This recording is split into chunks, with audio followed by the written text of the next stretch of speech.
Assalamualaikum warahmatullahi wabarakatuh. Kami dari kelompok 2 yang berisi saya Ridwan Nanda. Saya Muhammad Yudo Evandi. Kemudian saya Maulana. Dan kami ingin memenuhi mata kuliah teknologi produksi tanaman pangan dan berikut videonya. Setelah kita melakukan pemupukan di awal masa vegetatif kemarin, tahap berikutnya kita akan melakukan pemupukan di masa generatif dengan dosis yang sama.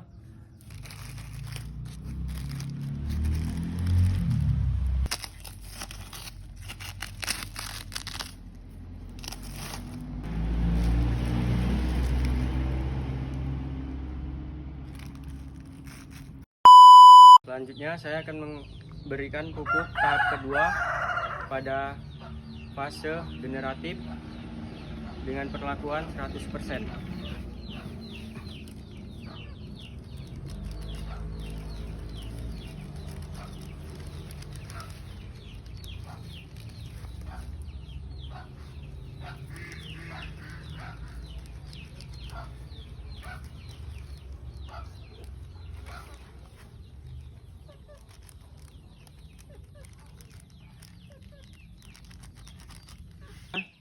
Tahap kedua untuk pupuk perlakuan 50%.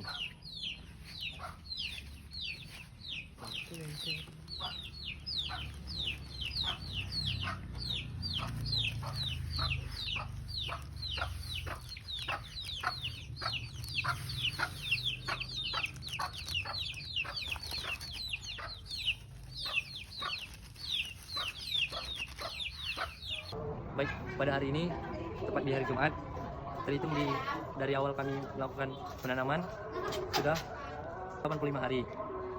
Artinya mineralisasi tanaman padi kami ini sudah masuk fase generatif. Sudah kami hitung dengan tinggi tanaman, jumlah anakan dan juga jumlah malai. Untuk tanaman padi kami yang perlakuan 50% kompos kotoran sapi juga 50% tanah sawah, kami sudah menghitungnya dengan tinggi tanaman 98 cm yang hampir mendekati 1 meter. Kemudian jumlah anakannya 23 anakan dengan jumlah malai 20. Selanjutnya pada perlakuan 100% kimia, kami sudah menghitungnya dengan tinggi tanaman 90 cm, jumlah anakannya 15, maksudnya jumlah malainya 15 dan jumlah anakannya 18 anakan. Selanjutnya pada perlakuan 50% kimia, kami sudah menghitung tinggi tanamannya yaitu 96 cm dengan jumlah anakan 17 anakan dan juga jumlah malainya 19. Baik, itu saja yang bisa saya paparkan pada tahap produksi fase generatif.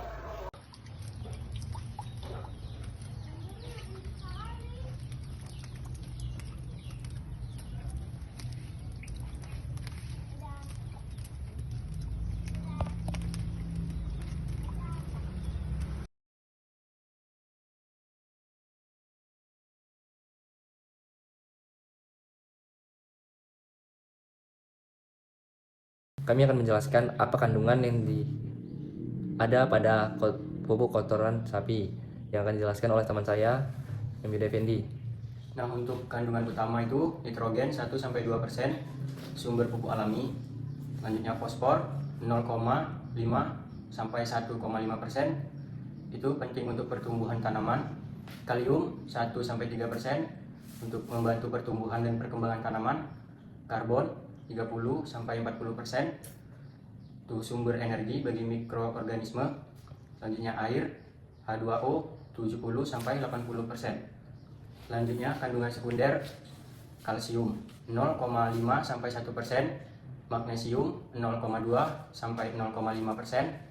sulfur 0,1-0,3%, besi 0,01-0,1%, zat organik 30-50% membantu meningkatkan kesuburan tanah. Mikroorganisme, bakteri Nitrobacter, Pseudomonas rhizobium, 2 jamur Aspergillus penicillium, protozoa Amoeba paramecium. Selanjutnya untuk manfaat pupuk alami untuk tanaman, meningkatkan kesuburan tanah, membantu mengurangi penggunaan pupuk kimia, mengurangi limbah peternakan, membantu mengembangkan mikroorganisme tanah. Dan itu tadilah kandungan yang terdapat di dalam pupuk kompos kotoran sapi. Baik, itulah kandungan yang terdapat dalam pupuk kompos kotoran sapi. Kalau untuk kandungan dari tanah sawah itu apa aja itu, Yud? Bisa dijelaskan kepada Kalau untuk kandungan tanah sawah itu memiliki kandungan yang beragam, tergantung pada jenis tanah, lokasi, dan pengelolaan. Untuk berikutnya adalah ini kandungan umum tanah sawah. Kandungan utama, dia air 20-40%, bahan organiknya 2-5%, nitrogen 0,1-0,5%, fosfor 0,01-0,1%, untuk kalium 0,1-1%, sulfur 0,01-0,1%, kalsium 0,5-2%, magnesium 0,2-1%. Dan untuk kandungan sekundernya ya aluminium 0,1-1%, besi 0,1-1%, mangan 0,01-0,1%, tembaga 0,001-0,01%, seng 0,001-0,01%, boron 0,001-0,01%. Sifat fisiknya, tekstur, liat, lempung atau pasir, pH 5,5-7,0, kepadatannya 0 P1,0 sampai 1,5 gram per cm, porositas 40-60%. Kita harus mengetahui juga apa yang kandungan yang terdapat dalam pupuk urea, yaitu akan dijelaskan oleh Ridwan Nanda.